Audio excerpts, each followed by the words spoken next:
Ils vous diront que cette vidéo est dangereuse. Ils ont raison. Ce que vous allez entendre va détruire des mois, voire des années de votre vie. Chaque chagrin, chaque trahison, chaque instant passé à vous culpabiliser alors que ce n'était pas de votre faute. Schopenhauer a non seulement prédit l'apocalypse des rencontres amoureuses, mais il a décrit précisément vos souffrances avant même votre naissance. Ce n'est pas une théorie, c'est votre manuel de survie. Fermez les yeux et imaginez un jeune homme, appelons-le Noé, passe sa vingtaine à poursuivre le rêve que la société lui a vendu. Trouvez l'âme sœur, construisez une vie, vivez heureux pour toujours. Après avoir tout investi, temps, argent, vulnérabilité émotionnelle, dans des relations qui l'ont épuisé, manipulé ou rejeté, à 35 ans, il est divorcé, ruiné financièrement et émotionnellement vide. Maintenant, demandez-vous combien d'hommes vous connaissez qui sont comme Noé. Ce n'est pas une anomalie, mais un système. Et Schopenhauer l'avait pressenti il y a 200 ans, dans sa métaphysique de l'amour. Schopenhauer décortique le conte romantique avec une précision chirurgicale. Il soutient que ce que nous appelons amour n'est rien d'autre qu'un tour de passe-passe de la nature, une illusion biologique conçue pour espèces se reproduisent, euphorie, obsession, poésie, tout ceci n'est qu'un mirage. La façon dont le cerveau assure la reproduction, avant que la réalité ne s'installe. Mais ici, ça devient plus sombre, la société moderne a non seulement hérité de cette illusion, elle l'a aussi utilisée comme une arme. Schopenhauer a averti qu'avec le pouvoir social croissant des femmes, la dynamique de l'amour passerait du devoir mutuel à l'exploitation. Transactionnelle, une idée radicale de son temps. Il a écrit « Les femmes sont idéalement adaptées pour fonctionner comme les infirmières et les enseignantes de notre enfance précisément parce qu'elles sont elles-mêmes enfantines. » Frivole, et avant de rejeter cette idée sous le coup de la misogynie, il faut considérer ce fait historique. En 1850, en Europe, un homme divorcé pouvait perdre du jour au lendemain les biens et la réputation de ses enfants, tandis que son ex-femme n'en subissait aucune conséquence. Ça vous rappelle quelque chose? Schopenhauer appelait cela le vol légalisé du travail masculin. Aujourd'hui, 81% des divorces sont intentés par des femmes et l'homme moyen perd la moitié de sa fortune. Prenons l'exemple de Friedrich, un marchand allemand du 19e siècle. Il épousa une femme respectée pour finalement découvrir qu'elle était secrètement. Elle a pillé ses comptes pour financer les affaires de son amant. Lorsqu'il a demandé le divorce, le tribunal lui a donné raison, invoquant sa fragilité comme justification. Frédéric est mort sans le sou dans un hospice. Remplaçons maintenant l'Allemagne du 19e siècle par un tribunal des affaires familiales modernes. Le scénario n'a pas changé. Seuls les acteurs ont changé. Vous avez été conditionné à croire que l'amour est le salut, que la vulnérabilité est la force et que le sacrifice est noble. Schopenhauer rirait de votre naïveté. Il a écrit « Le bonheur d'un homme consiste à faire ce qu'il veut. Le bonheur d'une femme consiste à vouloir ce qu'elle veut. » Traduction. Le système n'est pas en panne. Il fonctionne exactement comme prévu pour soutirer quelque chose aux hommes et le redistribuer aux femmes. Mais que se passerait-il si je vous disais que la prophétie de Schopenhauer est plus profonde? Nous révélons maintenant comment la psychologie moderne, les réseaux sociaux et même la loi sont conçus pour asservir les hommes dans un système qui les déteste. La vérité la plus sombre. Vous avez été complice de votre propre destruction et la fuite commence par une idée interdite. Vous vous réveillez dans un monde qui vous dit que la masculinité est toxique, que vos désirs sont prédateurs et que votre valeur, elle se mesure à ce que l'on peut accomplir et non à ce que l'on est. Ce n'est pas un hasard, mais un système soigneusement élaboré que Schopenhauer avait pressenti avec une clarté terrifiante. Il écrivait « Plus un homme est imprégné de la conscience de sa propre valeur, plus il doit résister à la tyrannie des femmes, que cela se transforme en tyrannie, non en partenariat, non en amour. La psychologie moderne a été instrumentalisée. Rappelez-vous, le terme « travail émotionnel » était à l'origine une critique féministe du travail domestique non rémunéré. Il s'est transformé en un gourdin avec lequel les hommes sont fouettés jusqu'à la culpabilité perpétuelle. On vous dit de vous ouvrir, soyez vulnérables, partagez vos sentiments, mais voici la dure réalité. Schopenhauer a découvert que les femmes méprisent la faiblesse des hommes. Une étude de 2019, publiée dans Social, Psychological and Personality, Science a révélé que les femmes perçoivent les hommes qui expriment leur vulnérabilité, notamment la tristesse ou la peur, comme moins attirants, moins compétents et moins désirables comme partenaires à long terme. Les chercheurs ont appelé cela la pénalité de faiblesse. Schopenhauer l'a appelé l'ordre naturel. Voici Oliver, un développeur de logiciels de 28 ans, sa petite amie depuis 3 ans. Elle insista pour qu'il lui confie ses peurs les plus profondes. Un soir ivre de confiance, il lui avoua ses traumatismes d'enfance, le harcèlement, la solitude, les nuits où il s'endormait en pleurant. Elle le serra dans ses bras et lui dit qu'elle l'aimait. 2 semaines plus tard, elle rompit avec lui. Ses mots exacts, « Je ne te trouve plus aussi fort ». Ce n'est pas un cas exceptionnel, mais la règle. Schopenhauer avait prévenu que l'amour d'une femme est conditionnel, celui d'un homme est sacrificiel, et que les sacrifices, lorsqu'ils sont exigés mais jamais réciproques, ne sont qu'un esclavage sous un autre nom, où la psychologie est un gant de velours. Le système juridique est inflexible. Schopenhauer a écrit « Le mariage est un piège tendu par la nature. À l'homme est perfectionné par la société. » Prenons l'exemple du divorce sans faute, introduit dans les années 1970 sous couvert d'égalité des sexes. Il était présenté comme une liberté pour les femmes, prise au piège de mariage malheureux. Mais les données racontent une toute autre histoire. Aux États-Unis, les femmes demandent le divorce dans 80% des cas, lorsque leurs revenus sont plus élevés. Le taux de divorce augmente de 50%. Les hommes perdent en moyenne 50% de leurs biens et 80% des litiges pour la garde des enfants surviennent. Il ne s'agit pas d'égalité, mais d'exploitation. Robert, chirurgien en Floride, a épousé son amour de jeunesse. Il travaillait 80 heures par semaine pour construire la vie de ses rêves. À 45 ans, elle a demandé le divorce. Pas d'infidélité ni de violence. Je ne suis tout simplement pas heureux. Le tribunal lui a accordé la maison, la moitié de sa pension et $4 000 par mois de pension alimentaire. Robert vit maintenant dans un studio et à 62 ans continue de travailler car il n'a pas les moyens de prendre sa retraite. Le jugement de Schopenhauer. La loi présume que les hommes sont coupables d'exister. Instagram, TikTok. Les applications de rencontres ne sont pas des outils pour se connecter.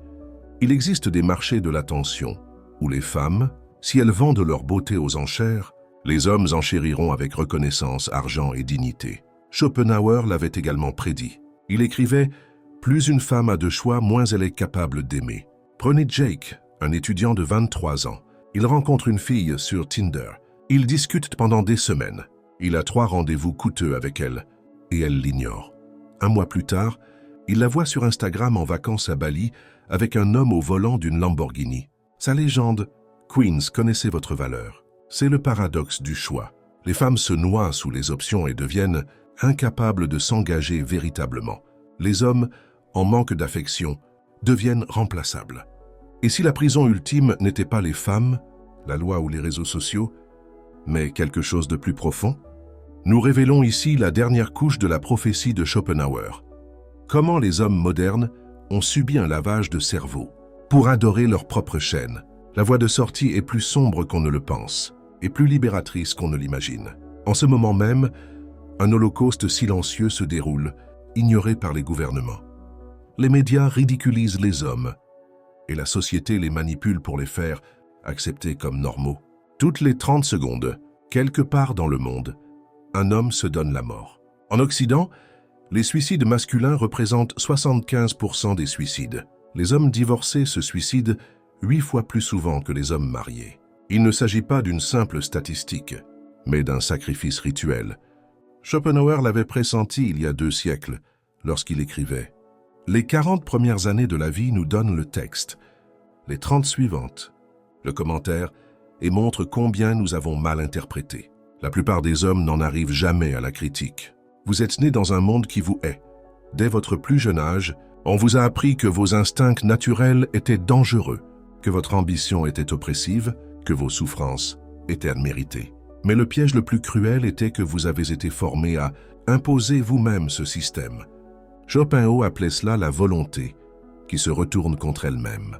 Un homme qui croit que sa propre oppression est une justice devient l'esclave parfait. En 2018, Marcus, un ingénieur de 32 ans, s'est jeté du 14e étage de son immeuble de bureau. Sa lettre de suicide disait « Je suis désolé de ne pas avoir été assez bien, assez intelligent pour mon père, assez fort pour ma femme, assez riche pour la société. » Ce que personne n'a mentionné à ses funérailles. Sa femme l'avait quitté 6 mois plus tôt, et lui avait enlevé leur fille après qu'un juge aux affaires familiales eut décidé qu'elle ne pourrait la voir que 2 fois par mois, à moins qu'il n'augmente sa pension alimentaire. La dernière photo sur son téléphone, une recherche Google, comment disparaître sans être retrouvé par les agents de recouvrement. Ce n'est pas une tragédie, c'est une extermination systématique. Voici les 3 mensonges des hommes. Les chaînes mentent. Un seul amour vous sauvera. De Disney aux comédies romantiques, les hommes sont inculqués avec le mythe selon lequel aimer une femme est le salut. Schopenhauer a démantelé cela. Dans le monde comme volonté et agence, l'amour qui promet le salut devient les chaînes qui assurent l'esclavage. Preuve historique. Regardez Jan Wolfgang von Goethe, le géant littéraire allemand. À 23 ans, est tombé obsessionnellement amoureux de Charlotte Boeuf, qui était déjà fiancée. Son chagrin d'amour a inspiré Les Troubles du jeune Werder, un roman si dévastateur qu'il a déclenché une vague de suicides par imitation à travers l'Europe, le verdict de Goethe. L'amour est un idéal, le mariage une réalité. La confusion entre le réel et l'idéal ne reste jamais impunie. L'homme moderne ne l'a pas appris. Il hypothèque encore son avenir pour la dose de dopamine d'un SMS. Il ment même. Votre valeur réside dans votre utilité. On vous dit que vous ne comptez que comme pourvoyeur, salarié, protecteur, bouclier humain, artiste, animateur, thérapeute, artisan. Schopenhauer l'avait vu venir.